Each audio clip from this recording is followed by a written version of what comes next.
pag-usapan natin kung kailan nga ba makakapasok yung mga student visa holders and yung mga trainee visa holders or yung may mga certificate of eligibility na. Yung mga may certificate of eligibility na naka-receive noong 2020 and 2021. Pag-usapan natin kailan ba talaga kayo pwede nang makapasok dito sa Japan.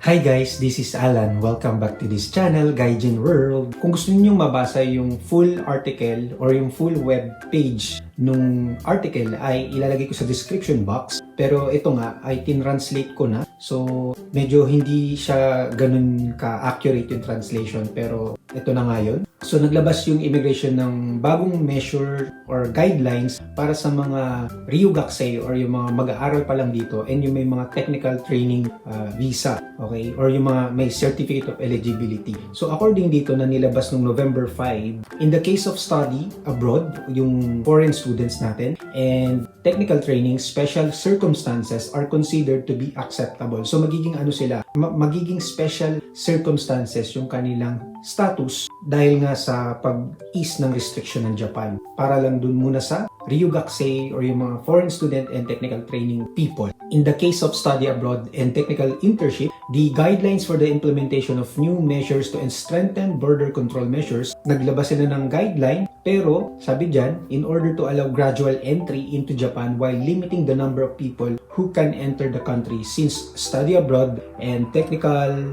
internships account for a large percentage of the total number of resident statuses. Then the guideline states that those who meet the conditions separately determined by the ministry of or agency in charge of the system can apply for a certificate of eligibility, starting with those who have been issued an earlier certificate of eligibility. So yung mga naka-receive na ng COE noong 2020 and 2021 ay may schedule kung kailan kayo pwedeng nang makapasok dito. Okay, so by batch siya. Ito yung mga reports na natatanggap namin na kung sino yung unang naka-receive ng COE, sila yung pwedeng unang makapasok dito by batch. Based on this document stipulates the condition and others required for new entry into Japan for study abroad and technical training. Educational institutions, companies do not meet the conditions described here will be accepted depending on the status of waterfront measures and other in the future. So, in addition to the guidelines, the following conditions must be met for international students. The person in charge of receiving the student must have been notified that the school is an appropriate school for the enrollment management of foreign students according to the selections of educational institution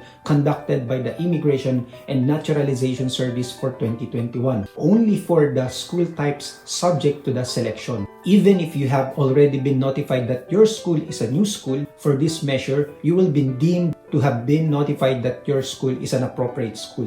So itong binabasa ko ngayon ay yan yung gagawin sa side ng school. So ino-notify nila yung immigration na sila ay yung school na makaka-receive ng mga ryugakusei or yung mga international students galing sa ibang bansa. So kailangan nilang i-notify yung kanilang immigration dito sa Japan. And then number 2, the date of production of the certificate of eligibility issued to the entrant must be within the period specified below. So ito na yung naka-by batch. So ito guys, yung actual na PDF file galing sa immigration, ipapakita ko sa inyo para makita ninyo mismo yung date kung kailan kayo pwedeng pumasok dito sa Japan kung kayo ay meron ng eligibility or certificate of eligibility. So nakalagay dyan, yung first na yan ay para sa mga nakatanggap ng certificate of eligibility from January 1, 2020 up to March 31, 2020. Yung mga nakatanggap ng range na yan, yung nakatanggap ng COE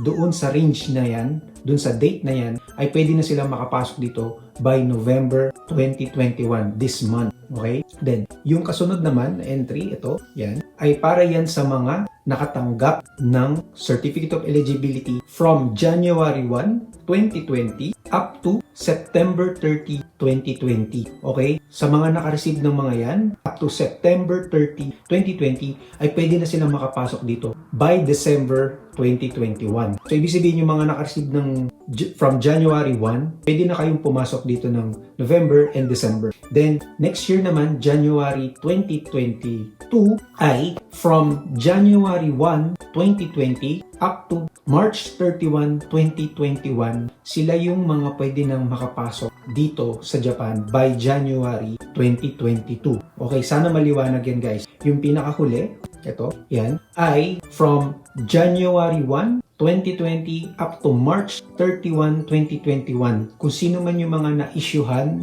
up to March 31, 2021 na-issuehan ng Certificate of Eligibility ay pwede na silang pumasok dito ng January 2022. Yung mga foreign students or international students and technical training na kasama dun sa trainee visa program nila. So ito yung English version nung pinakita ko kanina na schedule. So ulitin ko lang, those eligible for use in November 2021, ayan, yung mga pwede na makapasok dito ng November 2021 ay yung mga naka-receive ng COE from January 1, 2020 up to March 31, 2020. Persons eligible for use naman ng December 2021 ay yung mga naka-receive ng COE noong January 1, 2020 up to September 30, 2020. And yung mga pwede namang makapasok ng January 2022 ay yung mga naka-receive ng COE from January 1, 2020 up to March 31,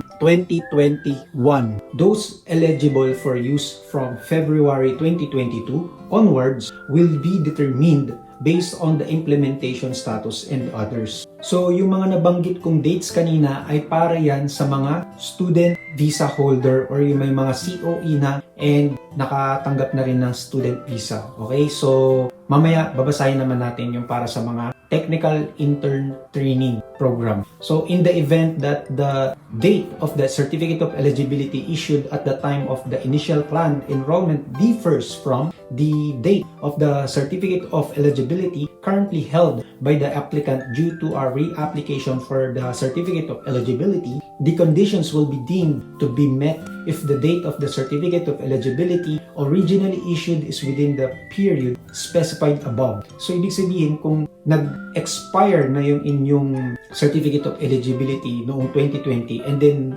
ni-reissuehan kayo ng bagong certificate of eligibility, sa pagkakaintindi ko dito, ay pwede nyong makonsider na magamit yung una ninyong certificate of eligibility. Ibig sabihin, pasok kayo doon sa, kung halimbawang January to March 2020 nyo siya nakuha, yung una nyong COE, yun yung masusunod. Although, kailangan nyo lang i-inform, meron lang kayong note na kailangan ilagay doon. So, ito yung sabi niyo dyan. In this case, please write the date and number of the certificate of eligibility that was initially issued in the upper margin of the copy of the certificate of eligibility to be submitted in 4.2a. So dumako naman tayo ngayon sa may mga trainee visa or yung kasama sa technical training program na naka-receive na ng COE nila. So ito yung conditions separately specified by the ministry or agency in charge of the system for technical training. Para naman sa mga technical training, ang date kung kailan kayo pwede makapasok dito ay, so babasahin ko,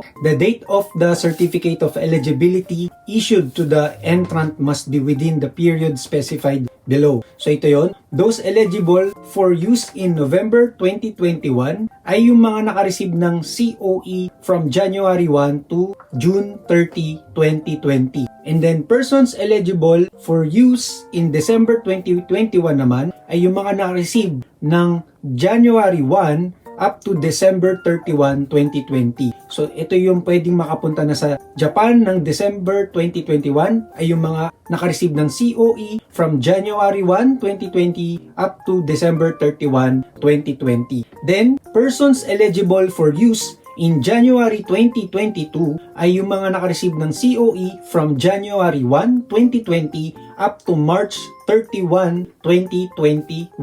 So, yung mga eligible for use from February 2022 onwards will be determined based on the status of implementation and other factors. So, yan yung schedule ng mga technical training na persons na naka-receive na ng kanilang COE at kung kailan sila pwedeng magpunta dito sa Japan. So So ayun guys, I hope nagustuhan nyo tong video na to. If you like this video, please like this video and mag-comment na rin kayo. I-share nyo na rin to sa mga meron ng COE na naghihintay na lang kung kailan ang schedule nila para makapunta dito sa Japan. Para lang ito sa mga may student visa and technical trainee visa na may COE na. Kaya para mas maliwanagan sa inyo kung kailan kayo pwedeng pumunta dito ng either November, December, or January 2022. So, ayan guys, kung nagustuhan nyo, please mag-like naman kayo and mag-comment din kayo. At sa mga nakapag-subscribe na at patuloy na nanonood dito sa amin, maraming salamat sa inyong panonood.